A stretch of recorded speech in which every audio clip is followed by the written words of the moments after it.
Hello ladies and gentlemen, I am PANCZASU and we're back with more Endless Space goodness because Endless Space is just too awesome to quit. This is the first of my videos that you're probably going to watch while I am away, so if there are any problems with that, I'm sorry, but I'm currently in Korea, so I can't really do anything about this, can I? I'm so happy. Anyways, I should concentrate on the matters at hand. And the first old business of the day is, well, I've got two battles to fight, which is all nice and dandy, but I would love to check out Merop, which is the system I conquered, which used to belong to the Sheridan that are no more.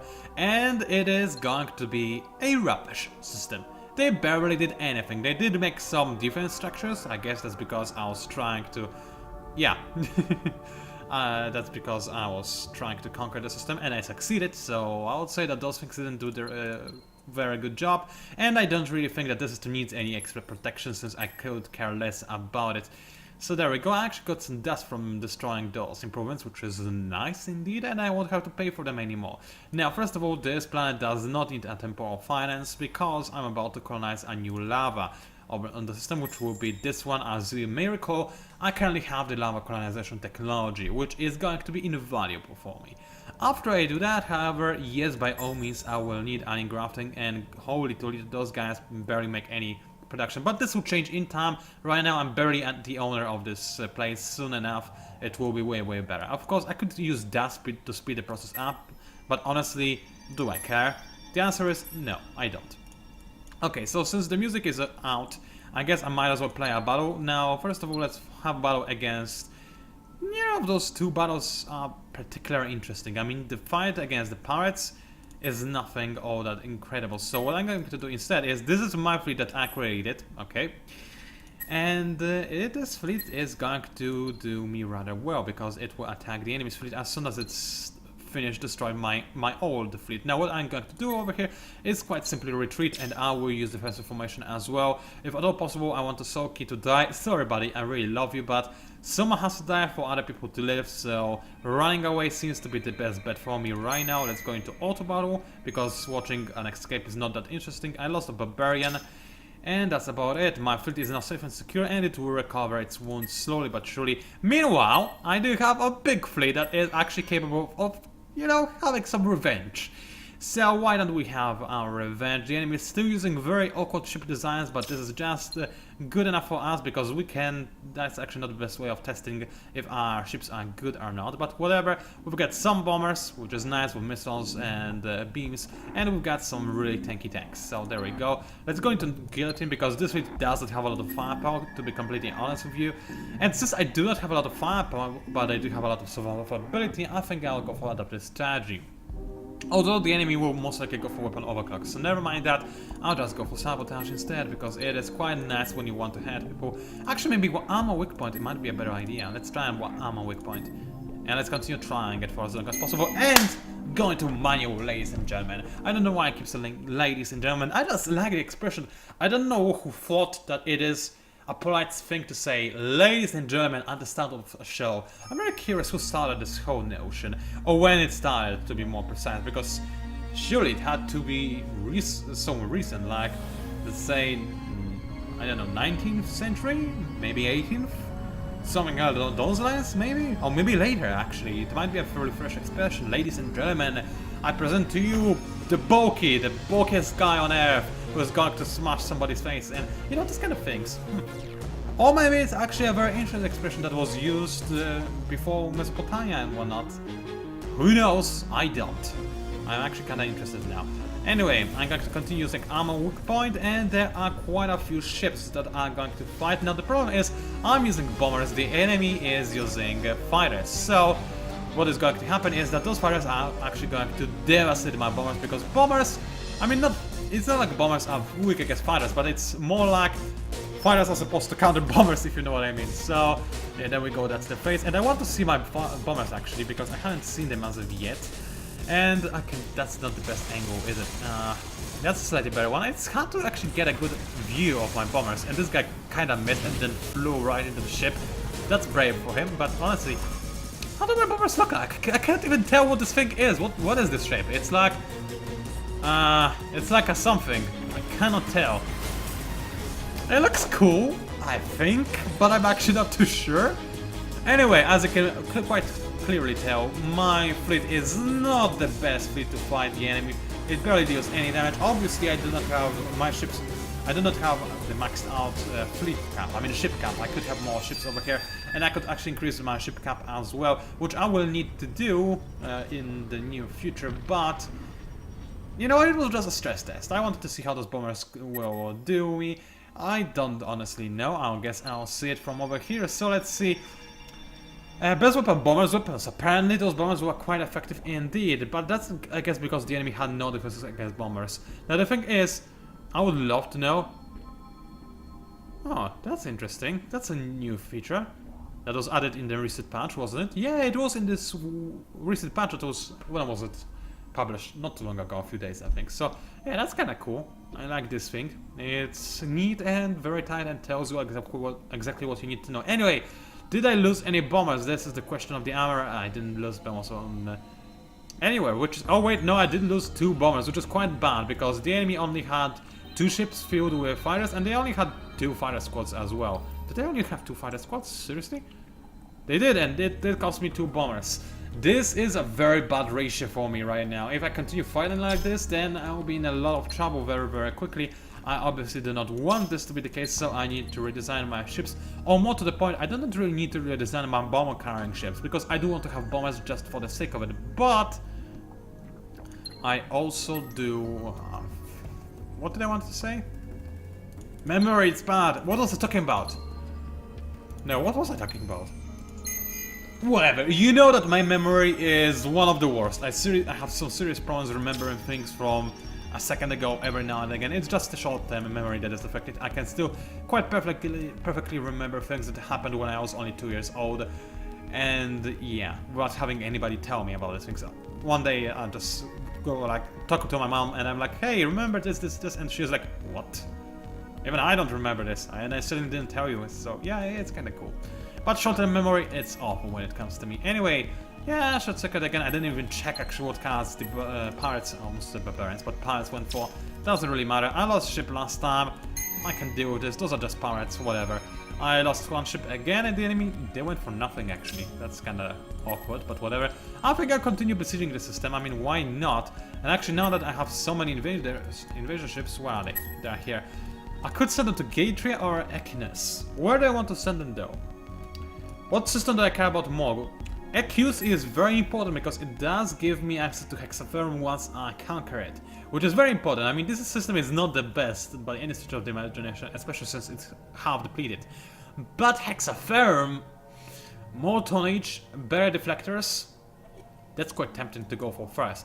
On the other hand, we've got Gatria, and the Gatria does have the cold tap installation and more dust water, and dust water is very, very nice. I do like it a lot, even though some people might neglect hero XP, but those people are in the vast minority. I'm not sure if you are allowed to say vast minority, but hey, I just did say so, so whatever. Besides, this general system, I wanted to say that it's better in general, but the thing is they do have Castle Syndrome and Mineral Poor. So I assume that the penalty, the approval penalty for colonizing the system or capturing it, is quite severe. But then again, those are amoebas that control the system. They probably have some happiness structures over here that deal with that, I hope. Anyway, let's get my Empire approval to Fervent. I'm not going to get Auriga to Ecstatic. I could, but I don't want to lose too much dust. Now, what else I need to do? Well, first of all, some systems are maxed out. Some, like Auriga, are not. Auriga is in fact an amazing system when it comes to production. It does not even care about anything. However, Pain, I can finally do something useful with it, by which I mean colonize another planet. Dust for Pain has only been useful for giving me a minor bonus in the dust flow, as well as being a system where I could make some colonization ships from, but right now it's not really useful for anything else. But once I colonize this lava, jungles and lavas, they have a lot of production. I mean, jungles have a very nice amount of production, especially after you improve the amount of production they have. Also, I'll finish my thought. And they also have a lot of population, so this means that they are very good when you want production. Lavas are... I don't remember this. There was this really cool tab to this, so that explained in detail what is better, actually. I think lavas are better, but still having both jungles and lavas, they are very productive planets, so having those two over here is nice. Hydrogens are also very nice, but not as good as those two. I mean, yes, every hydrogen... Wait, not hydrogens. Never mind, hydrogens give you dust. I was confused. Anyway, so the thing is, I was really stupid for whatever reason. I had iron graphing on my home system for this whole time when I didn't need it at all. Man, I do not... How did I miss that? I guess it's an easy thing to miss, but still, it's really kind of annoying, isn't it? Anyway, let's change that. Actually, it's not, since I'm about to colonize the lava, and then I will need extra food, so never mind. And since I will colonize the lava, actually, I don't even have Extreme Option Exchange? Why not? Well, let's have it right now, why not? Again, actually, I probably need food faster than less cost, because I could care less about cost. And actually, what else I could use on my home system are these wood satellites, because, you know, when you have as control, area of influence over a system that you control, if the system is not yet a full-fledged colony but just an outpost, then the system gets a very nice bonus. So, for example, with this system, when I capture it, and I will capture it one day, it will be nice to have an area of influence over it. There are also other bonuses and bonuses, but I have talked about this in the previous videocasts, and right now I don't have the time. I need to keep the place going. Not place, I said pace, but my tongue kinda refused to cooperate. Anyway, I can make endothermic structures on objection. Don't know how I'll do that because I have not colonized this lava planet yet. I will soon. It's a very nice lava planet because it does have rich atmosphere, which are one of the better lava planets, honestly. Lavas really need some extra food, and happiness and rich atmosphere gives you both. So yeah, and I think that's it. I can finish this 10. Man, that was a long 10. What happened even? I guess I was talking a lot, but that's a poor excuse. Anyway, juice drinking time. I really am fast. You have no idea. I barely drank anything today. But I mean, I probably drank like only 4 liters, and the average for me is actually like 6 at the very least. So I need more. Not food, not poison. How's it called? Brain cooperate. How's it called? This liquid that we drink. How do we call it? You go to a bar and you say that you want to order a, you know, this thing that you drink. Drink! You order a drink. There we go. It's hilarious. Sad, but hilarious. Anyway, that's not good. The enemy is going to attack me again, this time with a bigger fleet. It's not like I'm afraid. With my hero, there's no way I'm going to take any damage. I mean, those tanks are amazing. But I'll not be able to deal much damage myself because I barely have anything. And I'm probably going to lose some more bombers, which is kind of sad. Anyway, guillotine again. This went well for me last time. I'd love to focus lists, but unfortunately, I wanted to say, but actually it's fortunate because otherwise this game would be unbalanced, maybe. You cannot target a ship. You can only hope that the enemy went for a formation that will make you target this ship. So yeah, there we go. Defensive formation in terms of battle cards. I'm a weak point. I really need to deal as much damage as possible, and lowering the enemy defense modules is important since they do have some flags and they do have some beams. I mean, actually, hold on a second. Those Adeans, well, one of those Adeans has flags, but defenders, they've got no flags, but they have shields. Well, every one of those ships has something that deflects some of my attacks. So let's continue going for armor weak point all the way. I don't need to go for something defensive because, you know, there's no way the enemy is going to do any damage to me. So yeah, why would I care? Now, give me a second, watch the loading screen and also some battles while I contemplate on my juice drinking, which might take a while. I want to, you know, take it all in, so excuse me for a second.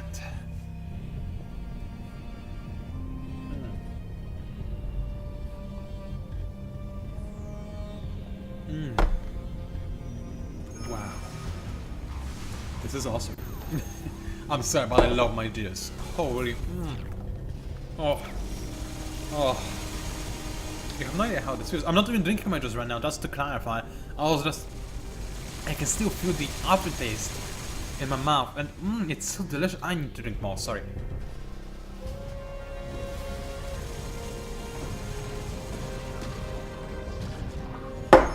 You have no idea. Wow. It's awesome. Anyway, let's see the battle cards that the enemy used and that I used. Well, the enemy is boring. They got switched between magnetic field and weapon overclock as if I care, since I'm using armor weak point and armor weak point is sabotage. Neither of those two cards care about sabotage. As for armor weak point itself, it only counters engineering, so yeah, it's not all that useful, which is actually kind of unique. I think that it's usually engineering that counters sabotage, but armor weak point is kind of the opposite. So anyway, I am destroying some things, but oh, I just saw my bomber blow up. It's kind of sad. I still have some bombers. I can see those little cute guys flying around, and they're doing some stuff. They seem to be doing alright, honestly, but I have my difficulties believing that they are the guys doing the majority of the damage. Honestly, and obviously the majority of the damage comes from those blue thingies, which are beams. And missiles as well. Missiles are kind of important to remember about. So bombers, quite most definitely not the source of my damage, but at the same time, honestly, it's not all that important now, is it? I mean, I have those bombers for fun and to see the space battles between bombers and fighters. I guess I need some fighters as well. I mean, if I'm going to use bombers, I need fighters. I wanted to just rely on point defense drones, but point defense is good when you are not using bombers or fighters, when you just want to protect your ships from those, right? And since I do want to use bombers for funsies, I should assist them with some fighters as well, so yeah, I need to think about that. Anyway, I got that something. Oh, a new hero ready to be recruited. It's actually an administrator. That's kinda neat. But he's only an administrator and nothing else, which is not really neat. I mean, he's also a pilot, but yeah, not the best combo. Also, my hero leveled up, which is very nice. He grew in a system of hierarchy and caste. Good for him. I guess it worked out alright for him. Now, I could go for highly constitution, but I don't think this guy will ever die. So I'll just go for more defense. Because, yeah, defense, it's nice, isn't it? Anyway, accept, thank you very much. Pain has finished colonizing a new planet. Well, thank you very much. I really do need this lava, and let's make sure that it is actually going for alien grafting as well. Grafting, whatever. It costs barely any dust, I might as well speed this up. I could speed everything up. I mean, look at my dust is amazing. Sorry. But I'm also a very cheap person, so I'm not going to rush anything. Okay, execute all planet moves as if I have any. Actually, I probably do. Yeah, I do have. I still have my invasion ships. And actually, hold on a second. The enemy, my fleet can still attack, and the enemy has some ships that have no defense at all. And oh wow, my cannons take a lot of damage. How did that happen? Did the enemy go for spread fire or something? How did that happen? I don't know. I'm really. That's strange. Those thick air, they should have taken all the damage, not even the majority, but just all, unless the enemy went for spread fire. And even then, those kind of should have been okay, more or less. Well, they don't have a lot of defense, but did they have some? Maybe the enemy did go for spread fire. I'd love to know, actually. Anyway, this fleet doesn't even matter. I'll just go for double surgery all the way across the sky and hope that the enemy is too dumb to run away out of the battle. And the enemy did not run away. Wow, they are dumb. Anyway, so that's more experience for my ships and my hero, which is nice. Now what I'm going to do is, first of all, there are some invasion ships over here. They shouldn't be over here. I want them to go into the beta fleet, and I'll gladly send the beta fleet to Gatria to speed up the conquering process. So there are two invasion ships. Oh, this looks cool and cute. Wow, look at that. I've got dot bridges for the win. Anyway, you stop prowling over there. I don't want you to. So anyway, actually, you know what? You, in case I ever make ships over here, I want you to go to Auriga as well. Auriga is my rally point, because it's a really nice place, in the middle of everywhere, not nowhere. I guess it is nowhere for Amoeba or something, but not for me. Anyway, no point in merging those two fleets. I mean, I would have to have two of those anyway, so yeah. Now, I can reinforce this attack force with one ship, but those guys are basically all dead. I will repair them, don't worry, I will gladly do just that. I've got more than enough money to repair all of them. Wow, this much? Well, why not? I'm pillagers, I only care about ships, so I might as well repair them, right? And also retrofit, because hey, why not? So those guys are the very best they can be. Look at the amount of levels they have, they are very powerful. And I'll gladly exchange them for some of the newer designs for my candles. Because my candles were nice, they no longer even have bombers. I mean, some of them do, some of them don't. So actually, I only lost one bomber in this last fight. But it's still not the best. Anyway, what kind of research am I going for? Alright, great manipulation, it's kind of important, isn't it? Also, being able to explore moons, very important. But before I do that, I think I will, first of all, be able grant myself the ability to get more ships in a single fleet. Because it's, in my eyes, as I've stated many times before, the most important thing when it comes to having fleets. I mean, right now, ever since Disharmony, it's less of an issue because it is easier to get more command points. But having a bigger fleet almost always means that you're going to win a battle. Not always, I mean, you can be hard countered. But in the environment when both you and your enemy have more or less the same capabilities in terms of research and production and whatnot, then quite simply the guy with a bigger fleet will win. It's very logical, I know, and makes it sound like just, yeah, I'm talking about stupid and obvious stuff at the same time, but it's also very important, at least from... this is what I believe, and if I had a choice to either have 3 ships that are kind of nice and 1 ship that is very powerful, I'll always go for 3 ships. Yeah. Unless the difference is very big. Let's not go too deep into that, okay? Because this is about to make no sense. Also, that's not an 8, that's a 0. I should actually look what I'm doing. So yeah. Anyway, let's end this then. And I actually end this video, guys. Not the most interesting one, but I really truly do need to make as many videos today as humanly possible. So there we go, the end of video number 1. It was PANCZASU, the mighty mix spammer. You know the deal, I don't have the time to keep telling it to you. Please leave a comment. So I guess I am going to tell you, but whatever. Leave a comment, I love comments, even though I'm not going to be able to reply to them, I will still read them at some point in time. And also consider liking this video, guys, because it helps me a lot. Thank you for watching, and I'll see you online.